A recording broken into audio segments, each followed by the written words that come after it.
a divide in the fandom or a partial divide or something. And not so much because of Kirara, but maybe more so because of Hakari. Now in the previous chapter, I don't think it was straight up said that Hakari was dating Kirara, but it's certainly implied. So I could certainly see sections of the fandom having issues with that. Because, you know, not every single person in a community or a fandom or whatever are all like-minded. So in the previous chapter, we saw Megumi and Yuji heading to Hakari's parking garage where he runs this fight club gambling syndicate thing, all in an attempt to recruit him because, you know, obviously they need all the help they can get. And when they got there, only Yuji was allowed to participate in the fight club, meaning that Megumi was basically left to go and do reconnaissance and stuff like that. But also randomly, Panda was participating in the tournament too, and he squared off against Yuji and wound up giving him the win so that that could get the attention of Hakari, and it actually did. And it basically left off with the implications of him wanting to meet Yuji. That brings us to this chapter where we see Panda meeting up with Megumi, and he asks Panda, like, why haven't you met Hakari yet? And he says, well, I know where he is. He's always in the monitor room on the roof, but I can't get close. Whenever I try to approach the door, the distance never decreases. It sort of feels like Gojo's curse technique. And then he says it's probably Kirara's curse technique, but I'm not sure. It turns out that it definitely is Kirara's curse technique. We'll talk about their curse technique when we get there. But then Megumi says, Kirara?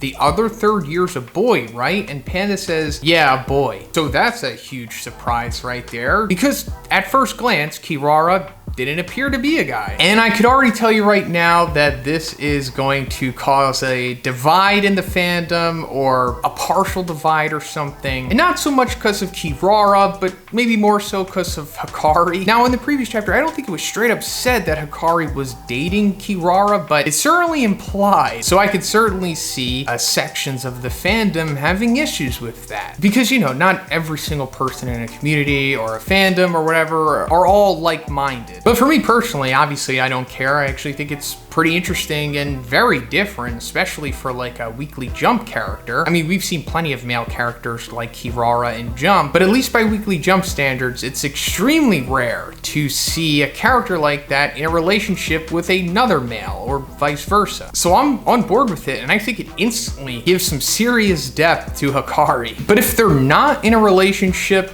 it seems like at the minimum, they're like super close friends. So then Megumi asks Panda if he's sure that, you know, Yuji can convince Hakari to come with them. And he says the problem is more so Hakari than Yuji. Like, Yuji's really charming and friendly, and on paper it should work on Hakari, but he sucks at lying, and lying is something that he's gonna have to do because they don't want to reveal to Hakari that he is from Jujutsu High, because that's gonna like blow his cover, which is what they say. They're like, worst case scenario, Hakari realizes that he's from Jujutsu High, and then he tosses him out without even listening, or he calls in some bruiser. And because of that, Panda comes up with a plan where he thinks that they should seize control of the area and guard the door so that there's no problems once Yuji gets in there. And of course, Megumi is a little weary of this plan, and Panda reassures him. He's like, look, I'll just knock anybody out. I know where the camera blind spots are, and the only serious sorcerers there are Hakari and Kirara. And then he even tells him like where all the lookouts are located on each floor. And then Megumi's like, well, I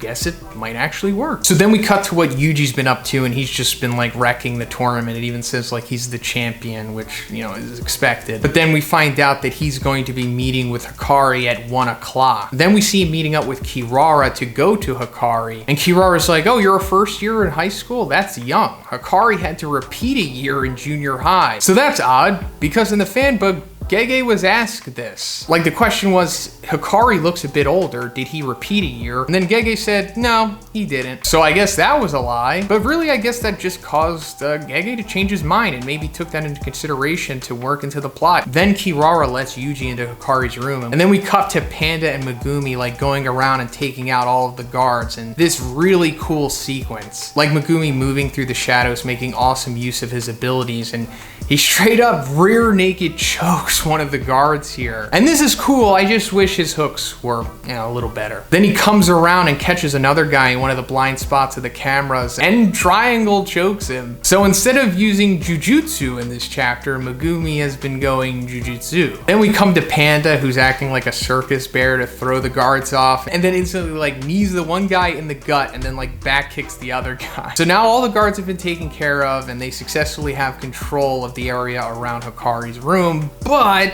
Kirara is there, of course, and he instantly puts 2 and 2 together and realizes that Megumi is with Panda and Megumi brought Yuji to the tournament. Therefore, they're all working together and all a part of Jujutsu High. Then he tries to pull his phone out in, I guess, an attempt to call Hakari since he thinks that Hakari is in danger. But Megumi sends the Divine Dog Totality at him and causes him to drop his phone. Like, Gege even shoehorns this little panel in there, making sure that we see the phone drop. So either there's just denoting that Kirara is not going to be able to contact Hakari, meaning that like his conversation with Yuji is going to go uninterrupted for a little bit, or maybe the cell phone has more significance that's going to play into the next chapter. But then the dog gets repelled back to Megumi, and then Megumi realizes like, oh, it was just like Panda trying to approach the door. He couldn't get close, and then Kirara says Panda is already marked. So that's clearly some insight into Kirara's ability. Then he starts running to Hakari's door, and he's like, hey, wait, we just have a request for Hakari, we're not your enemy. And Kirara's like, I can't believe you did this, Panda. But then it turns out that Panda can't get close to Kirara, but then the Divine Dog jumps in front of him and he can't get close to the Divine Dog. Then Megumi gets pulled to the Divine Dog himself. And that's where that sequence ends. But what I'm thinking Kirara's curse technique is something to do with like magnetism, and the markings probably indicate like positive and negative or something like that, you know, like repelling and attracting. And considering that everyone is kind of behaving in the same repelling manner except for Megumi, it means that he's probably the only one with the opposite charge to everyone else, if that makes sense. So he can like positive or negative something that he touches, including himself. So that's a